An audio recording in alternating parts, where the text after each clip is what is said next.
আসিয়া আল্লাহর সামনে একবার মাথা নত করেছে, পৃথিবীর কোন শক্তির সামনে মাথা নত করে নাই।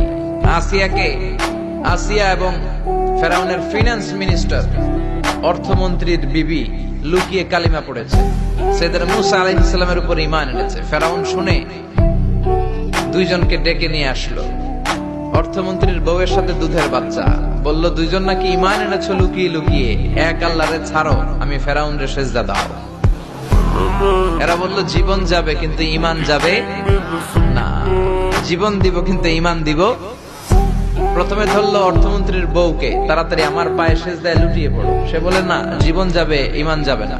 বলল তাই নাকি, দেখি তোমার ঈমানের কত পাওয়ার। জল্লাদরে বলল কড়াইয়ের ভেতরে আগুন গরম করো, তৈল গরম করো, দুধের বাচ্চাটারে টেনে নিয়ে তেলের মধ্যে ছেড়ে দাও।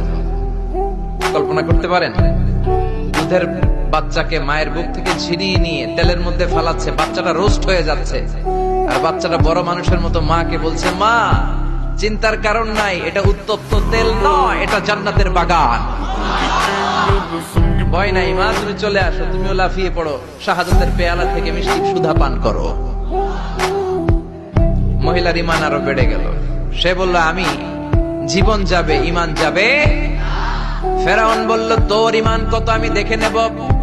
এই মহিলাটাকেও উত্তপ্ত তেলের মধ্যে ছেড়ে দেয়। বাকি রইল ফেরাউনের বউ আসিয়া। আসিয়ারে ফেরাউন বলল, আসিয়া এক আল্লাহর ইবাদত ছাড়ো, আমারে সেজদা দাও। আসিয়ারও এক কথা, জীবন দিব ঈমান দিব। ফেরাউন বলে, আসিয়া তোরে উলঙ্গ করব, বউ হয়েছিস, আই ডোন্ট কেয়ার। হাজার হাজার মানুষের সামনে নিজের বউকে উলঙ্গ করলো। তক্তার মধ্যে উলঙ্গ বউকে শুইয়ে হাতের মধ্যে পেরেক ঢুকালো, পায়ের মধ্যে পেরেক ঢুকালো। এক একটা পেরেক ঢুকায় তক্তার মধ্যে ছিদ্র হয়ে ঢুকে আর ফিনকি দিয়ে রক্ত বেরোয়। আসিয়া চিৎকার মারে। ফেরাউন বলে তাড়াতাড়ি আসিয়ারে তেলের মধ্যে ফেল।